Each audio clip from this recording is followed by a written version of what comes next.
now I have to stop now. I can't say anything else. That's so Green funny. room. It's the top of the hour. Hey, everybody, we're glad you're here. Welcome to the Thursday night show. I'm really excited you're here because I forgot to put out anything on the website about it. Did you put anything out? No, I was gone. I didn't get it. You're gone. I was. I'm mostly back. I'm mostly back. What the heck?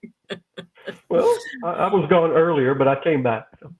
I got a couple cute things to show you if you want to see. Sure. We can talk about something else. Oh, Teresa Staples is on. Yay! Teresa, you'll have to call everybody's name off because when I put the screen where I can look at you, I can't look at the comments. No, I can look. When I look at this, it looks like I'm looking at you because if I move the screen over here and look at comments, then I'm having to do this.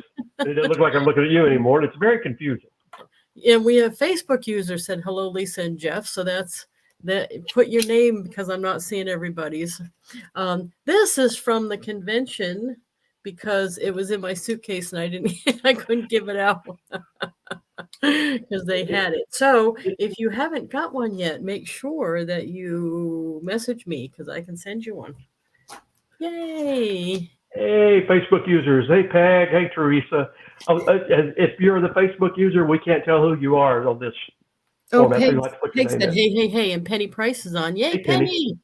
Yay. And this is the bookmark, said the lady with the blue hair. Yep. Yeah, and then we're on the back of it. Cool. Yay. Yep, that goes with the bracelet when you get it now. And I had a couple of these are actually marketing ideas that I got. I was looking through some stuff. You see the stuff I run across cleaning out my mother's house. It's hilarious, but like that picture. Yeah, that picture. Well, you want me to show that? Everybody can laugh together. Okay. It's a good picture. Well, at least I don't have a curly perm in it. This is me at 18 when I got married the first time. Let's see. Here we go. There it is. And what do you tell everybody about the fact that you got married the first time at 18? That I'm an idiot. And I mean that in a loving way. You mean it in the best possible way, bless your heart. Possible way, yeah. But that's another one of my favorite lines. When you're doing shows, there's two lines that just crack me up every time. One is, you got married at 18 because apparently I'm an idiot. And then the number two is, this is working for me. It's funny because the hosts usually don't like me to call myself an idiot, so they have a reaction to it usually. And they don't. I guess they don't think I'm saying it for a joke, but it is. But anyway, put it in past tense. You were no. I were an idiot.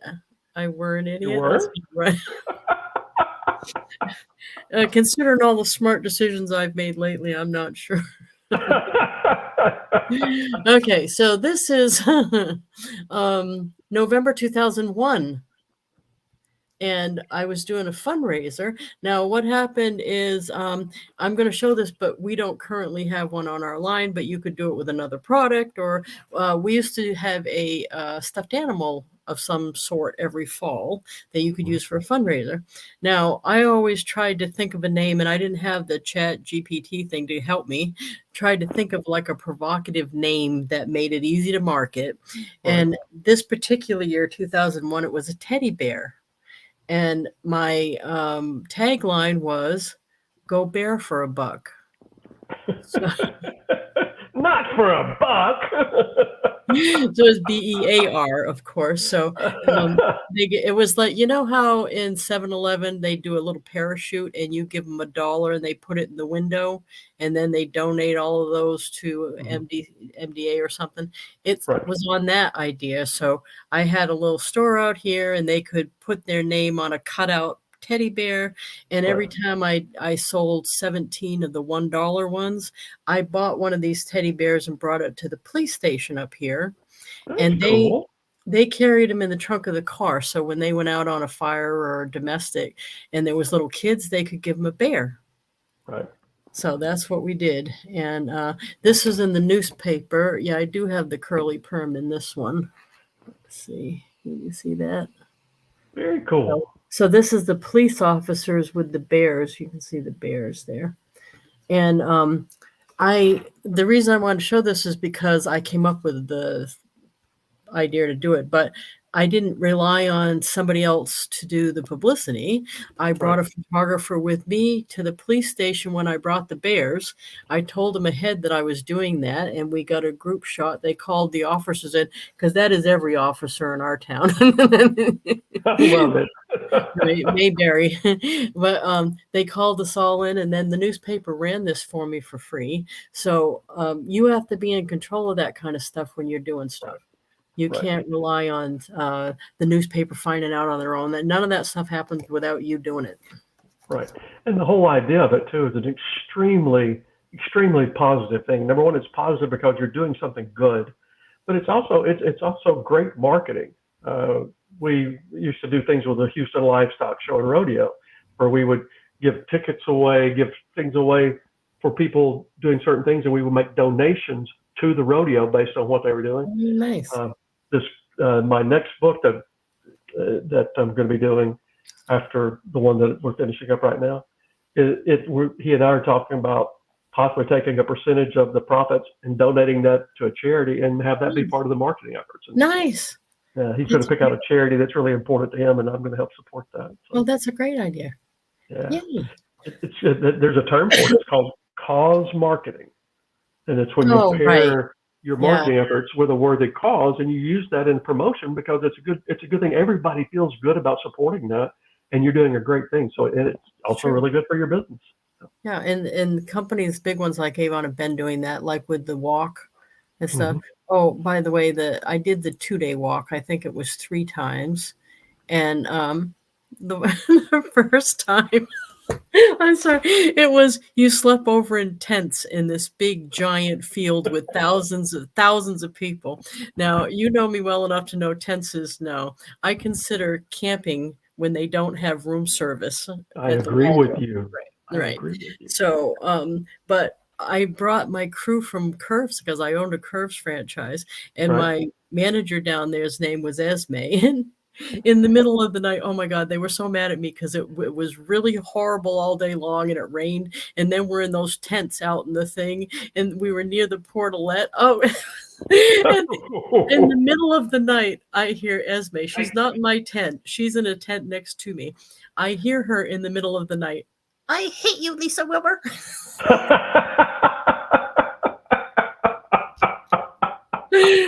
Oh, that's priceless. Hey, Cape Cod is here. Cape Cod is in the house. So here's another one. Okay, here is, so whenever I think of an idea, I'm sure I don't remember the origin of the bear fur buck. I don't remember. I remember us sitting around brainstorming that name, bear fur buck, but I don't remember if something in particular hit me. So probably not. That was out of the blue. But this one was definitely because I attended. You know, when you go to the high school, the seniors and juniors get scholarships on the scholarship night. And I thought, well, because they get to go there and give the scholarship out, that's pretty good publicity. And then they get to put it in the paper and stuff.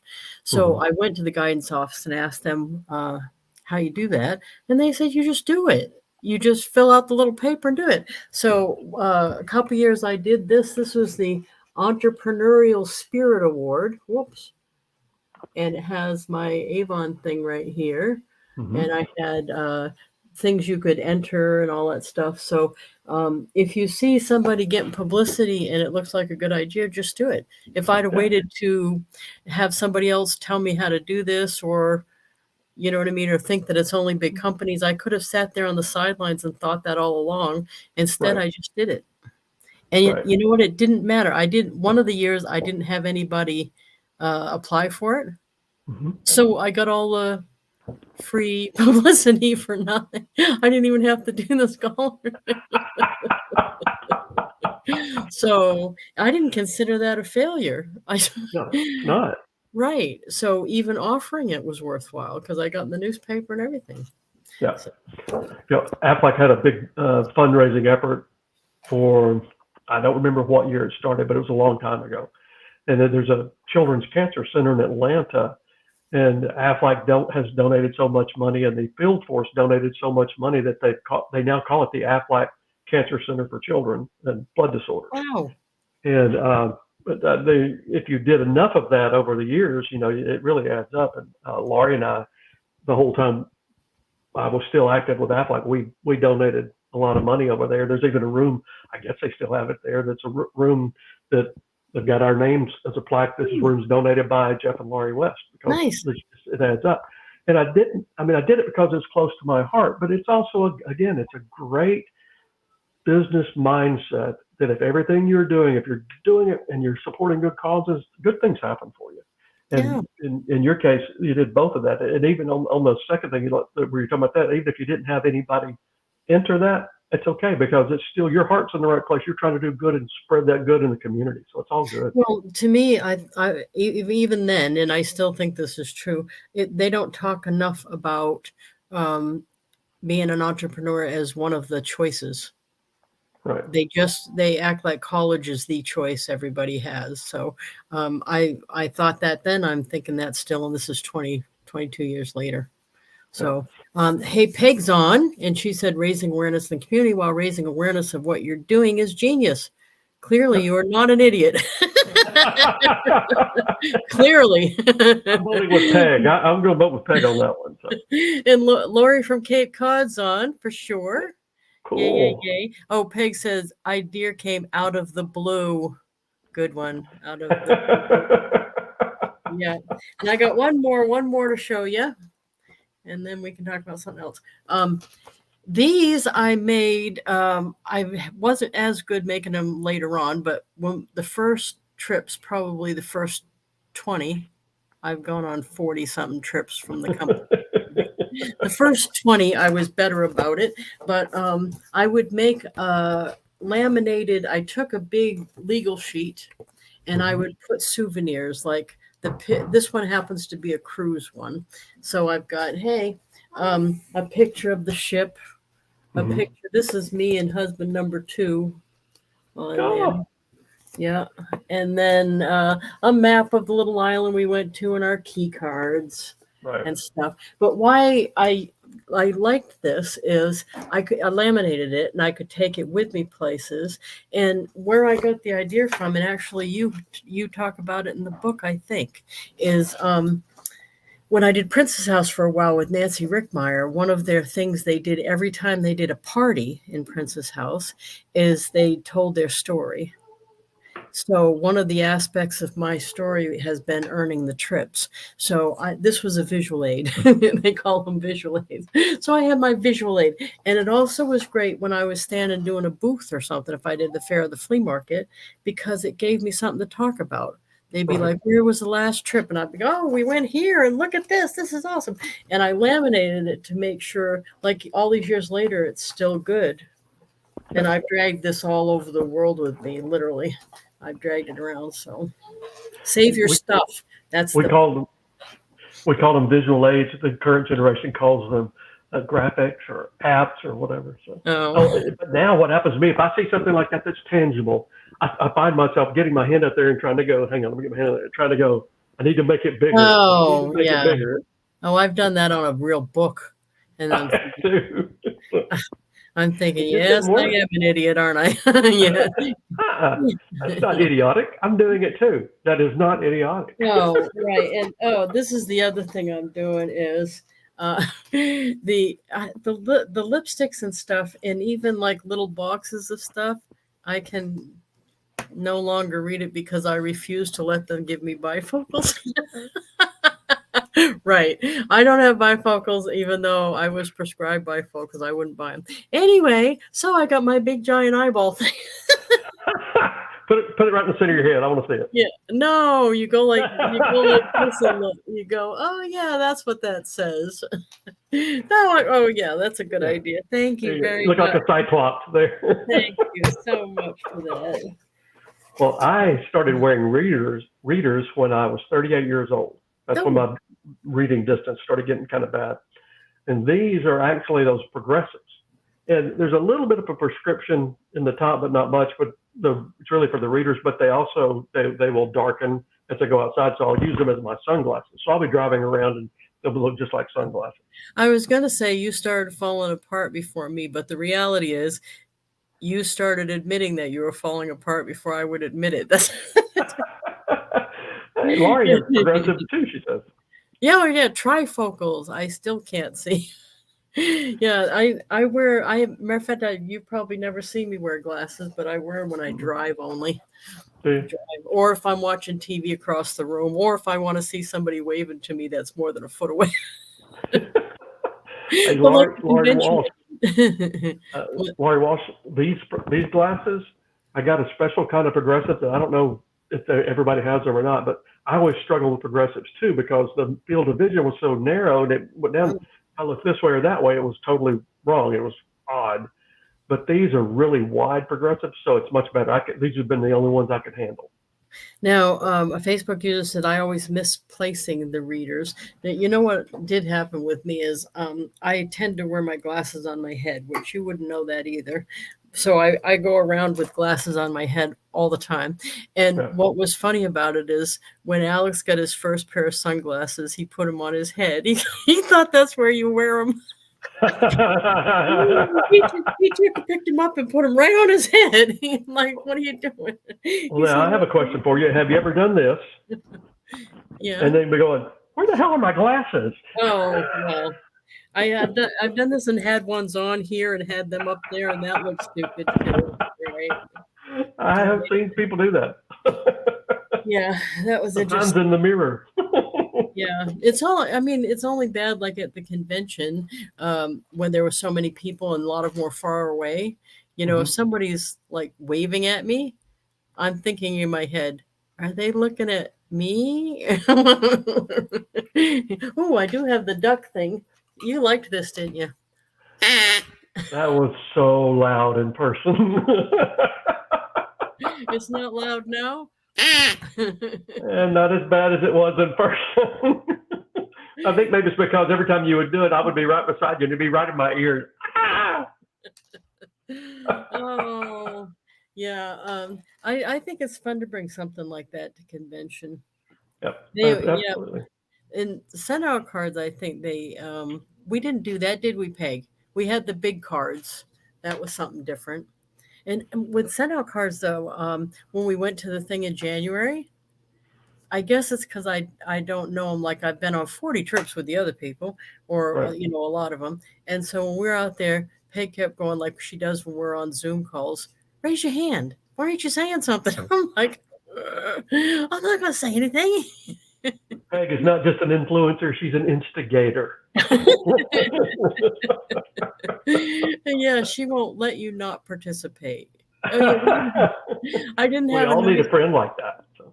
I didn't have a noisemaker with me in Salt Lake, but she had at the convention. She had a bell on the rollator, but I was ringing the bell so much that at one point she grabbed my hand and she just went. And I remember doing that to the kids. We were at a restaurant one time. I looked at her face and backed away from the squeaker. Is her squeaker kind of like the one Harpo Marx had, or because he had that it's like a horn? Yeah, she had one of those and one of those cling cling cling cling like bike ones. Yeah. I like the little bike one. That was my thing. So I would be more on the Harpo Marx kind of thing. I'd be going up behind people when they weren't expected to go.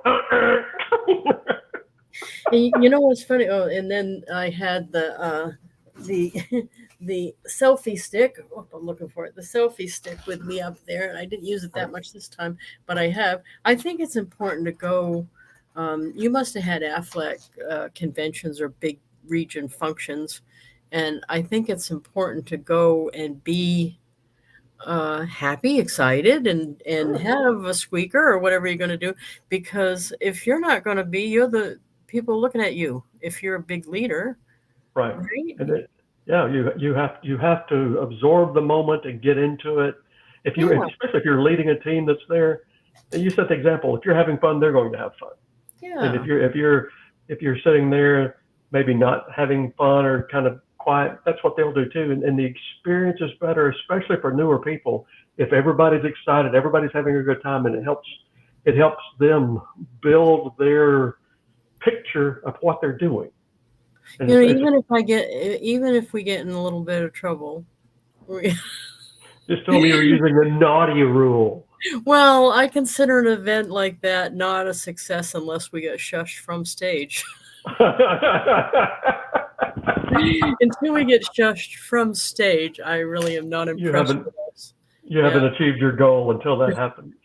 Me and Teresa Paul, one of the formidable four. Oh, we got in so much trouble one time, and we were sitting with I forgot his last name, Jack. Oh, God, I forgot his last name, but he was like a CFO of Coca-Cola at one point, and he was on the board at Avon, and we didn't know him, and he was sitting with us, His and last he name Warkenthien or something like that. What was his last name? I know he. no, I'll have to look and tell you. And matter of fact, uh, he said to me, "Oh, I know they came out with a comp plan change that was in our favor, but it wasn't going to take effect for a year. And what that usually means is it's not ever going to happen. They're getting a bunch of rah now, but a year later." The next wave of corporate people will be on, and they won't even remember saying that to us. And I said that to him, not realizing he's on the board, right?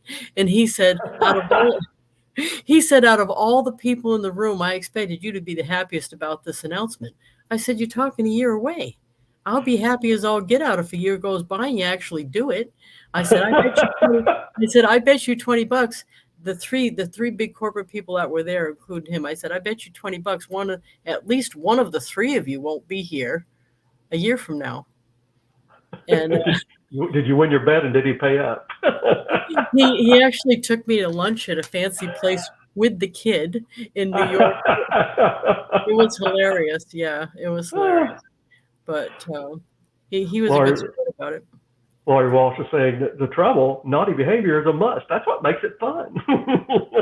See, I agree with that. Oh, Janet Leonard's on from Ireland. Yay. Hey, Janet.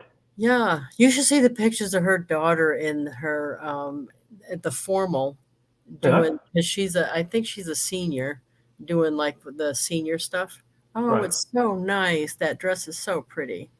That was awesome. Post a picture, Janet. We'll all brag about how pretty she is. She posted it on her wall. That's how I saw it. Okay. But yeah. So I don't know. The meetings I think are more fun. The only thing is I don't ever sit up front. I bet you're an up front man.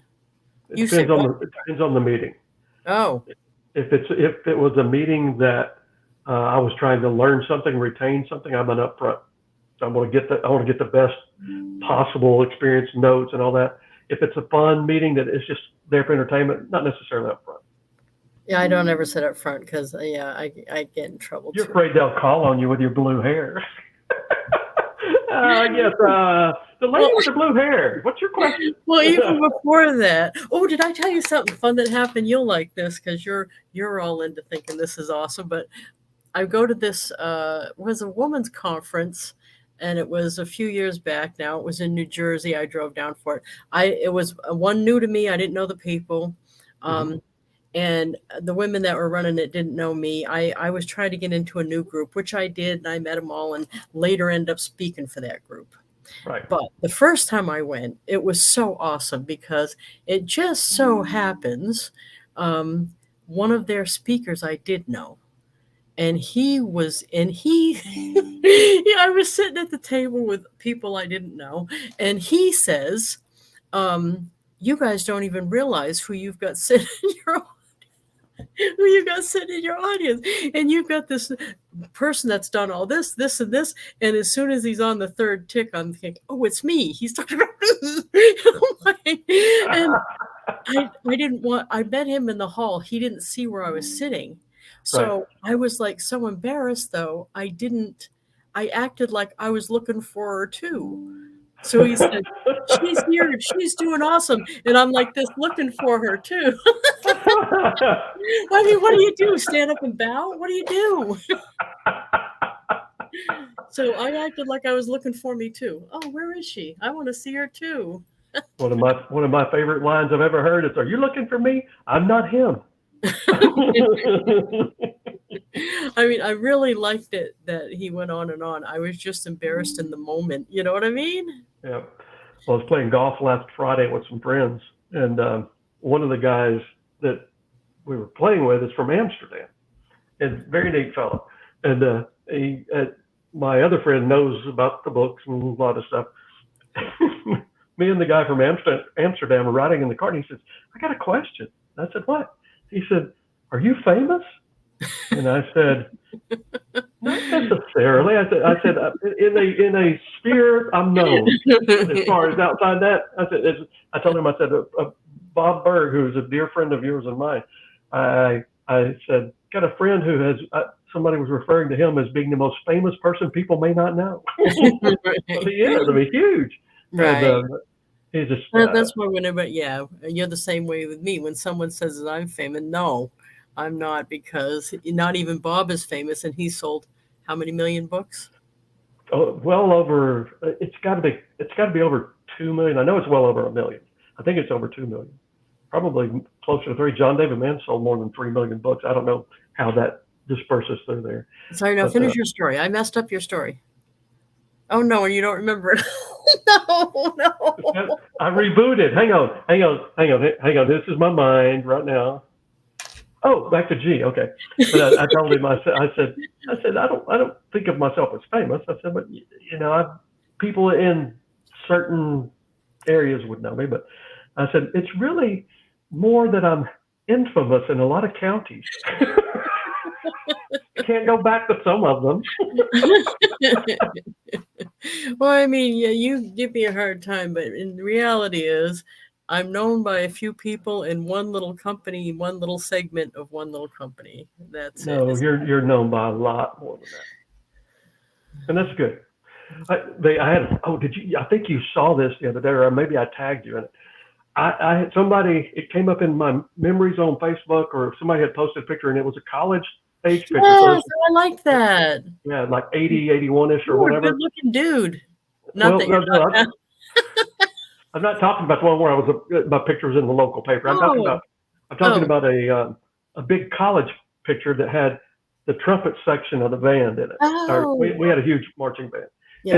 And so I saw it. So I started tagging some of my friends, and I didn't go through every face, but I tagged a few of my friends. And one of my dear friends, he was actually the fraternity president after I left, a guy named Ross Itty, just such a great guy. And he went on to teach, and then he became, I think he's a superintendent of the school somewhere now. Just a really, really great guy, great family. Anyway, but Ross asked, why didn't I tag him? Because he's in the picture too. He said, I know why. And he said, and then he put a hashtag, bald guys can't have blue hair. And he's bald now. Oh, you did tell me about that. That's why you didn't tag me in that. Bald guys can't have blue hair. Well, your friends must be like my friends, where they're like, wow, that kind of consumed your life there. The whole blue thing, because we post about it regular, and it's still ongoing. Right. But I think a lot of people, when they before they've done a book project or any big project like this, I call everything a project, but a book project, it's a long-term thing. And I've been saying that from the very beginning. Right. It's a long-term thing, and the promoting it's a long-term thing. And I think your family and friends might get sick of it, but it doesn't make any difference, because to get a lot of people to know what you do takes a long time. Look at how long Bob Berg's been promoting The Go-Giver. Yeah. Well, the interesting part of the whole process to me is writing a book. If you're going to do a decent job, it's going to take. There are people who can do it faster, maybe. My process, my opinion about this is writing a good book and producing that book like we did. That's 9 months to a year minimum, and that's the shortest part of the process, because you're promoting it forever after that. Right. And so it's a labor of love, and I've never had to go into labor, but you get the idea. Yeah, I think I understood that, and matter of fact, this week we were talking on the team page, because I showed on my wall, I think somebody asked me to put more memories of stuff that happened. So I was putting that article when I was in the Dreams magazine, and somebody said, Avon should do that again. But I knew, because I asked them, when they did do it, people weren't buying it. The reps were supposed to buy copies and use them for recruiting, whether or not they were in it. But what surprised me is how many of the reps that were in it didn't buy any. Still didn't buy. I bought thousands. That I still have some. I still have a few because I went through thousands and I bought Right. thousands. They told me I was the biggest one that bought the most of them. That's when Right. they were telling me nobody else bought any, and I'm thinking, how? So people, if you are in anything, including a little newspaper, anything, even online, do screenshots, save it, and you could use that to get more people to know what you do. And there's a success rule about that. You can be successful at anything if enough people know what you do. That sounds very familiar to me. Well, you know, when I was in direct sales, I was in the Amway business. I became a direct sales not direct sales a direct, what do we call it? I went direct, whatever. I don't remember the exact name we called it back then. But when I would do meetings, I had one of those. I don't know who put it together, but Amway had one too. They had all the big pins and their pictures and all that. And I wasn't in the book, but every time I did a meeting, I'm showing pictures and letting people look at that. Kind of like showing off your high school yearbook. This is the guy I work with right here. See him and his wife. Well, and believe I me, have credibility. I'm borrowing his. before I was in it, I was bringing the one around and having them sign it, the ones that were in it. Right. And to me, that's where I wanted to be. So I wanted to meet him, and that was a good excuse to meet him. But I don't know. So just getting your name out there and get more people to know what you do is major.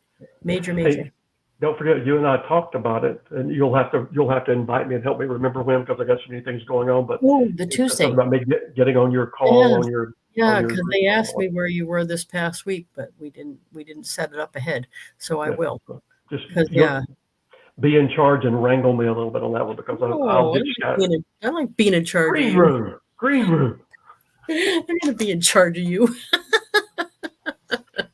Oh no, that's Jenny. That's Jenny. Jenny will do it. I gotta tell you, that day that you asked me what Dom meant, I don't even care if you were lying and you already knew. It was just so funny to see your face. By the way, everybody, it was dominatrix. He didn't know what it meant. oh, blushometer. There we go. I'm not quite that innocent, but things can catch me off guard. So let's just leave it at that. Oh, okay. Well, yeah. Well, I was thinking, yeah. I mean, I'm not one of those guys that in Texas they have tack shops, TACK tack shops. That's where you go and you can buy horse stuff like the saddles and the riding crops and all the stuff. I'm not one of those guys that walks into a tack shop in a long overcoat to buy a little crop and say, I don't really have a horse, but I don't do that. But I'm familiar with the terms, I guess. That's the way to say it. I'm going to go down here now. Well, that's good information for all of us to know. I said, I don't do that. I like the squirrel chef. At first, I thought that said squirrel chief, and then I realized you're cooking the squirrel. Squirrels and biscuits and gravy. My grandmother cooked that up when I was growing up. I'm not kidding about that. She really did. And I ate it a few times. It tastes like chicken. Almost everything tastes like chicken when you think about it. The weird thing about a squirrel is, rather than being like rabbit, squirrel is from the rat family. It's not like that. So it's kind of gross to think about it, but anyway. You know, on Guam they ate fruit bat, and they had fruit bat. I've never had that. Fruit bat stew at the fair, and I'm 18 seeing this, so you can imagine my shock and horror. You get a little styrofoam cup, and they had chowder in it, and then the fruit bat itself, the dead one, was the toothpick in each wing, and you pick it up and ate it. Yeah, you picked it up and ate the body of it. At 18, I was like, "You're kidding me!" Hey, remember, those are in the open market in Wuhan now. Right. That was on Guam. Yeah, Penny says it was gross. And at 18, you can imagine my shock and horror, because I hadn't been out much from my little town in Massachusetts. So, well, I moved to Texas in 1989, so I've been here 34 years. And one of the things out here that food-wise, that just the whole idea of it just totally grossed me out. And I kept saying, I'll never do it. We call them calf fries. Some people call them Rocky Mountain oysters, but basically, when they castrate a calf or a bull, like when they castrate the young ones, those It's become bull part of the balls. food. It's Yes, it's bull exactly balls. what it is. I wasn't going to say that, but thank you. Yeah, I was going to refer to them as the testicular part of the cow or the bull. Anyway, but they'll cut them up, they'll season them, they'll bread them, they'll fry them, and all that. And I think, there's no way I'm eating that. Well, Maury and I hadn't gotten married. Your wife made you do it. And we were dating. She's kind of tough. You don't know that. She is. But we were out with some friends, and I said, I will never eat those. And she went, next thing I know, I got calf fries in my mouth. And they were actually really good, which is surprising. And then when I was meeting my in-laws, not my in-laws, my oldest daughter, Lindsay, and her husband, Jonathan, his parents had come down to Fort Worth. I think it was before they got married. I was meeting them, and we ate at a very well-known steakhouse in Fort Worth. And I ordered them for the table. But my Tennessee family wasn't that interested in them. Let's just leave it at that. Hey, everybody, I got us a delicacy. I ordered bull balls. Well, yeah. We're getting way off topic tonight. We're over too. But can you imagine the first person to do it? Like, I can see some cowboys sitting around the fire. They're eating their beans, and all of a sudden one of them says, "Hey, Bob, you know it'd be good? Them bulls looks like they'd be mighty tasty over there. Well, I'll try that." There ain't no way I would have been the first. That's disgusting. Oh, this is so educational for everyone tonight. We talked about marketing and bull testicles. I apologize, everybody. That's a Facebook user threw up. I see it on their emoji. I don't blame you. No, this is wrong. You're wrong. You're wrong, mister. Well, okay, yeah. We will go for now, and stay tuned. I still don't have the graphic up for the True Blue Book Crew, but I do have people working on it. And right, we can go ahead and schedule those for those who qualify. We can go ahead and start scheduling the after thing in the green room for them. Yeah. We can start I've done one coaching call already. Good. Yay! Good. So that's awesome. I think you've done a great job of that. Anything I can do to help promote that, we need to do. Yeah, I'll get that. And don't forget, my offer is still good about the 10 card challenge. Join me in the 10 card challenge. And it's blue-haired lady. No. That isn't right, is it? Blue-haired card sender. Bluehairedcardsender.com and do the 10 card challenge with me. So, and then that's it. And I post in the group all the time. So check that every day, because I post every day stuff. Don't forget also, folks, if you haven't already posted your Amazon review, please do that. Or if you're on Goodreads or Barnes & Noble, anywhere you can post a review, you can just write it on the wall somewhere for a great book. Oh, no, I'm sorry. No, don't do that one. But anyway, they also, holidays are coming up soon. They make great gifts. I'm hopeful that my co-author and I will have this next book ready about the same time we released Blue Hair. We really did it the Friday after Thanksgiving. I'm hopeful that we're going to be able to do something like that with ours. Nice. The audiobook is what's going to take some time, as you know. I was going to say, if you want to write a review and don't want to put it on there, you could call 1-800-Jeff Ain't Right. That's true. Don't be surprised if the line's busy, though. That thing rings all the time. You ain't right. www.grayhairedsquirrelchef.com. Squirrel Chef. We got to get out of here. Love you guys. Okay. We'll see you next week. Love you, everybody. We'll see you next week. Bye. Bye.